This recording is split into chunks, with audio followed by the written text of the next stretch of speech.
تصور کریں آپ کا ایک بہت ہی خوبصورت گھر ہے، اس کی دیواریں بہت بلند اور مضبوط ہیں، بنیادیں گہری ہیں اور چھت بھی بہت عالیشان ہے، لیکن اس گھر میں ایک بہت بڑی کمی ہے، اس میں کوئی دروازہ نہیں ہے۔ نتیجہ، کوئی بھی کبھی بھی کسی بھی وقت آپ کے گھر کے اندر داخل ہو جاتا ہے۔ آپ اپنے ہی گھر کے کونے میں سمٹ کر بیٹھے ہیں کیونکہ آپ نے اپنی زندگی کا وہ حفاظتی دروازہ نہیں لگایا جو ہر انسان کے ذہنی سکون کے لیے ناگزیر ہے۔ وہ 2 حرفی لفظ جو آپ کے وقت اور آپ کی عزت نفس کی حفاظت کرتا ہے، لفظ نہیں۔ جب ہم نہیں کہنا بھول جاتے ہیں تو ہم اپنی زندگی کا سٹیئرنگ دوسروں کے ہاتھ میں دے دیتے ہیں۔ ہم ایک ایسی پبلک پراپرٹی بن جاتے ہیں جس پر ہر راہ چلتے کا حق ہوتا ہے، سوائے خود ہمارے۔ کیا آپ بھی اسی کھلے گھر میں رہ رہے ہیں؟ کیا دوسروں کی عارضی خوشی کے لیے آپ اپنی ذات کی اینکھیں اکھاڑ رہے ہیں؟ آپ دیکھ رہے ہیں بولتی بک۔ آج کی یہ ویڈیو صرف ڈیمن زکریادیس کی کتاب کا خلاصہ نہیں، بلکہ یہ آپ کے اندر کے اس ڈر کو ختم کرنے اور آپ کے چھینے ہوئے اختیار کو واپس لانے کا ایک سفر ہے۔ بہت سے لوگ مجھ سے پوچھتے ہیں کہ اگر ہماری شخصیت کی دیواریں بلند ہوں، ہم بااخلاق ہوں، پڑھے لکھے ہوں، تو کوئی ہمارے اندر کیسے آ سکتا ہے؟ یاد رکھیے، دیواریں کتنی ہی بلند کیوں نہ ہوں، اگر ان کے درمیان ایک خالی چوکھٹ ہے تو وہ دیواریں بے معنی ہے۔ وہ چوکھٹ آپ کی رضامندی ہے۔ جب آپ کسی کو منع نہیں کر پاتے تو آپ اسے دعوت دیتے ہیں کہ وہ آپ کی حدود پار کرے۔ ہمارے معاشرے میں بچپن سے سکھایا جاتا ہے کہ بیٹا ہر بات مان لینی چاہیے، بڑوں کو یا دوستوں کو منع کرنا بدتمیزی ہے، لیکن کوئی یہ نہیں بتاتا کہ ہر بات پر ہاں کہنا دراصل اپنے آپ کے ساتھ بدتمیزی ہے۔ ہم بڑے تو ہو جاتے ہیں لیکن ہماری شخصیت اندر سے کھوکھلی رہ جاتی ہے کیونکہ ہم پیپل پلیزر بن چکے ہوتے ہیں، وہ انسان جو سب کو خوش رکھنے کی دوڑ میں خود کو سب سے پیچھے چھوڑ دیتا ہے۔ مصنف کہتے ہیں کہ جب ہم ہر بات پر ہاں کہتے ہیں تو یہ دوسروں کے لیے ہماری ہمدردی نہیں ہوتی، بلکہ یہ ہمارے اپنے خوف کی علامت ہے۔ منظوری کی بھوک، the need for validation۔ ہم ڈرتے ہیں کہ اگر ہم نے منع کیا تو لوگ ہمیں برا سمجھیں گے، ہمیں ڈر ہوتا ہے کہ ہماری اہمیت کم ہو جائے گی، لیکن حقیقت اس کے برعکس ہے۔ جو شخص ہر وقت دستیاب ہوتا ہے، دنیا اس کی قدر کرنا چھوڑ دیتی ہے، چاہے وہ سونا ہو یا آپ کا قیمتی وقت۔ کامیابی یعنی اسکیرسٹی ہی قیمت بڑھاتی ہے۔ تنازع سے بچنے کا ڈر، فیئر آف کانفلکٹ۔ بہت سے لوگ صرف اس لیے ہاں کہہ دیتے ہیں تاکہ بحث نہ ہو یا سامنے والا ناراض نہ ہو۔ وہ وقتی طور پر تو سکون پا لیتے ہیں لیکن اندر ہی اندر وہ گھٹن اور غصے یعنی ریزنٹمنٹ کا شکار ہو جاتے ہیں۔ یہ غصہ پھر ان کی صحت اور ان کے دوسرے رشتوں پر نکلتا ہے۔ آئیے دیکھتے ہیں کہ یہ بیماری ہماری زندگی کے کن حصوں کو متاثر کرتی ہے۔ آفس میں آپ کا اپنا کام ادھورا ہے لیکن آپ کولیگ کا کام بھی پکڑ لیتے ہیں کیونکہ آپ اسے نہ نہیں کہہ پاتے۔ سوشل لائف میں آپ تھکے ہوئے ہیں، آپ کو آرام کی ضرورت ہے لیکن آپ ایک ایسی تقریب میں چلے جاتے ہیں جہاں آپ کا دل نہیں لگتا، صرف اس لیے کہ دوست کیا کہیں گے۔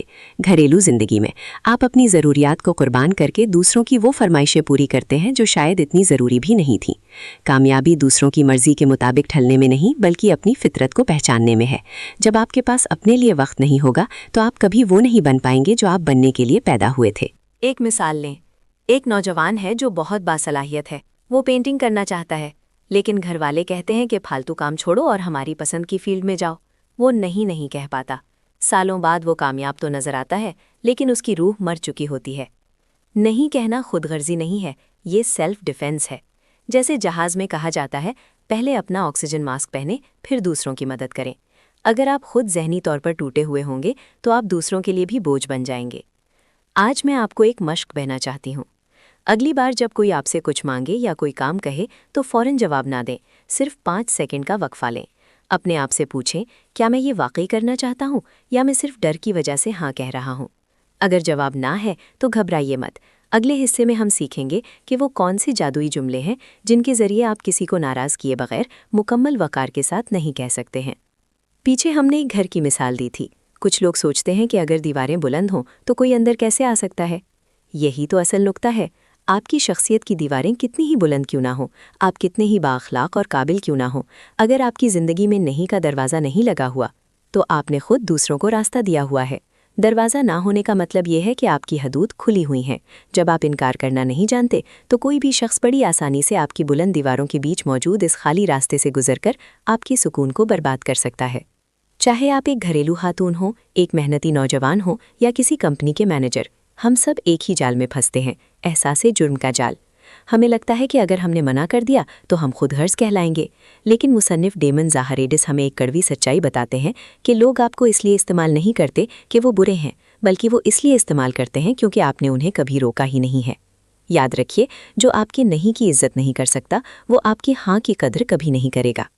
پروفیشنل زندگی میں for every one in career, اگر آپ کا باس یا کولیگ آپ پر ایسا کام ڈال رہا ہے جو آپ کی ذمہ داری نہیں، تو اسے غصے سے نہیں بلکہ منطق، لاجک سے ڈیل کریں۔ میں یہ کام ضرور کر سکتا ہوں، لیکن فی الحال میرے پاس یہ 3 ضروری ٹاسک پہلے سے موجود ہیں۔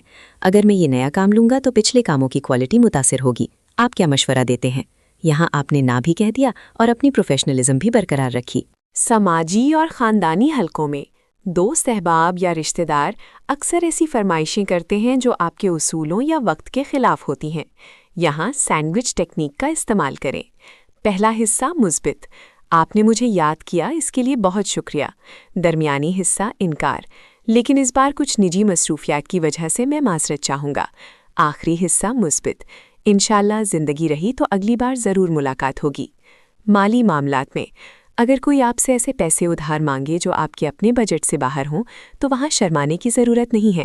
صاف لفظوں میں کہیں، میں اس وقت مالی طور پر اس پوزیشن میں نہیں ہوں کہ کسی کی مدد کر سکوں۔ یہ ایک جملہ آپ کو مہینوں کی ذہنی اذیت سے بچا سکتا ہے۔ جب آپ نہیں کہنا سیکھ جاتے ہیں تو آپ کے پاس وہ وقت بچ جاتا ہے جو آپ کی اپنی ترقی، آپ کے خاندان اور آپ کے اپنی سکون کے لیے ضروری تھا۔ انکار کرنا بدتمیزی نہیں بلکہ دیانتداری ہے۔ کسی کام کو کرنے کا جھوٹا وعدہ کرنا اور پھر اسے بوجھ سمجھ کر کرنا زیادہ بڑی بدتمیزی ہے بنسبت اس کے کہ آپ پہلے ہی معذرت کر لیں۔ آج اس ویڈیو کو دیکھنے والے ہر انسان سے میرا ایک سوال ہے، آپ کی زندگی کا وہ کون سا حصہ ہے جہاں آپ کو فوراً ایک دروازہ لگانے کی ضرورت ہے؟ کیا وہ آپ کا دفتر ہے، آپ کا دوستوں کا حلقہ یا آپ کے اپنے خیالات؟ نیچے کامنٹ میں لکھیں آئی ایم ان کنٹرول اگر آپ آج سے اپنی زندگی کا کنٹرول اپنے ہاتھ میں لینے کا عہد کرتے ہیں۔ بولتی بک کا یہ سفر جاری رہے گا۔ ہم یہاں آپ کی ذہنی اور عملی زندگی کو بہتر بنانے کے لیے بہترین کتابوں کا نچوڑ لاتے رہیں گے۔ سبسکرائب کریں اور اس پیغام کو ان سب تک پہنچائیں جنہیں آج ایک مضبوط نہیں کہنے کی ضرورت ہے۔ میں ہوں آپ کی میزبان بولتی بک سے۔ اللہ حافظ۔